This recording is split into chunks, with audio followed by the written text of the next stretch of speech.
So how safe is your job? That's the question that many people are asking. And what we are now hearing is that your job that you have potentially had for 5, 10, maybe 25 years, well, it's not safe anymore. And I'll explain why in just a moment. But all I ask is one thing. It takes 2 seconds. Go ahead, hit that like button if you enjoy these daily updates. And now let's begin.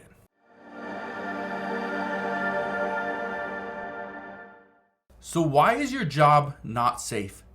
Why is your income not guaranteed? Well, it has to do with who is coming into the United States and the amount of jobs and available positions that we currently have. Right now, we are seeing hundreds of thousands of people enter into the United States every single month. Most of them are illegal immigrants. However, there are still many that are asylum seekers. These are people from Haiti, from Mexico, from Colombia, from Venezuela, from China, from Turkey. The list goes on and on. But all these people coming in, they have some type of background, some type of history and education. And that puts more pressure on you. But I want to show you something. This right here, this is a map of the minimum wage as of January 1st, 2024. Here's what's going on. We are seeing a very high number of people. They are going to states that have a higher minimum wage, and it makes sense. Why would somebody, if let's say they come in through Texas right here, they come into Texas, why would they want to go to Oklahoma and make $7.25 per hour when they could come over to Colorado, which is right next door, and make $14.42 per hour? So you're going to make over $7 more per hour by going to Colorado. Well, the same goes for people that are coming in through Arizona. Why would they want to stay in Arizona or even New Mexico when they could go right over here to California and make $16 per hour and potentially get free healthcare? Why would they do that? That's the thing. This is why more people are going to places like New York, where you get paid $15 an hour, or California, where you get paid $16 per hour, or like somebody I just talked to over the past week, they said they came to Washington State because out of all the states, we have the highest minimum wage here in Washington State at $16.28 per hour. So they made the trek all the way from Arizona all the way up to Washington. Now, I don't think they walked, but they made the journey. They made this trip. And they came here because of the minimum wage. Now, I was reading this article just the other day. Here it is right here. Okay?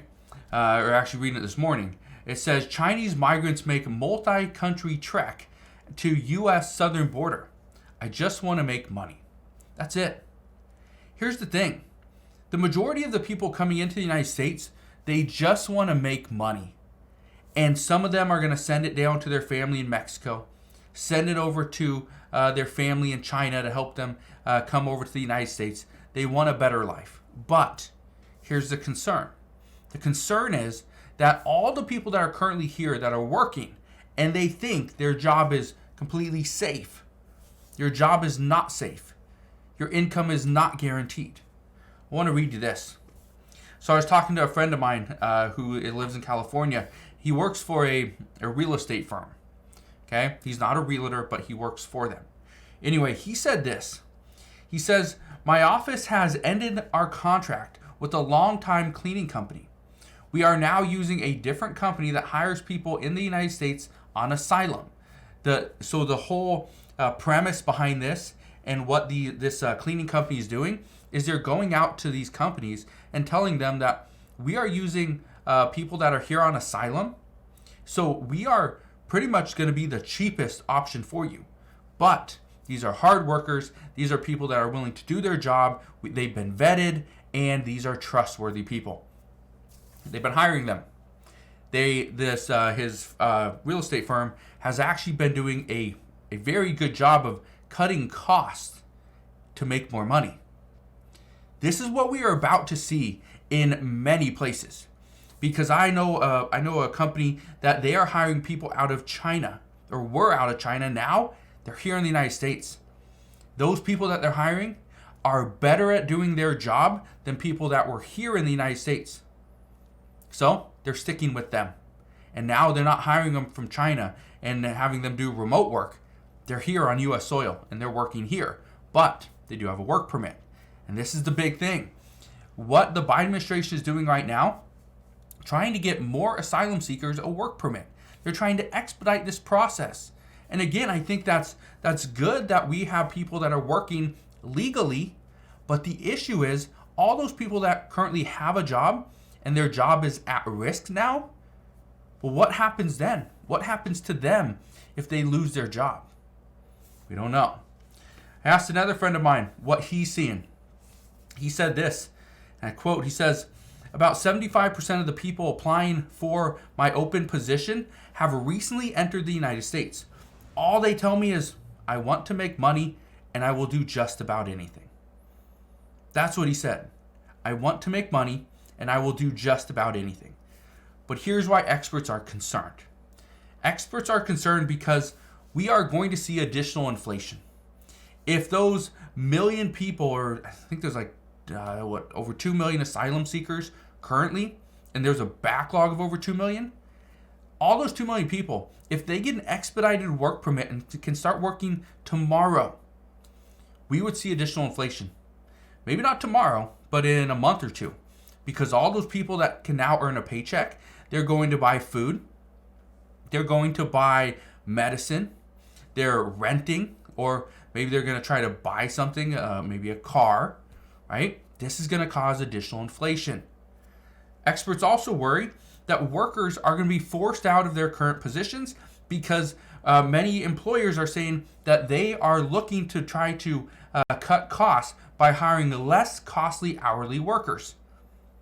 So maybe not somebody that is going to get paid under the table, but somebody that's willing to work for minimum wage in that particular state. And again, there's many states that have the federal minimum wage of $7.25. For example, Idaho, Wyoming, North Dakota, Utah, Kansas, Oklahoma, Texas, Louisiana, Mississippi. You see right there. The list goes on and on. Many states. Here's what I can tell you. Be prepared. Be prepared because your job is not safe. Your income is not guaranteed. Your house, your cars, your cell phone, all these things could go bye-bye in a second. And it's all because right now we're on the kind of that brink.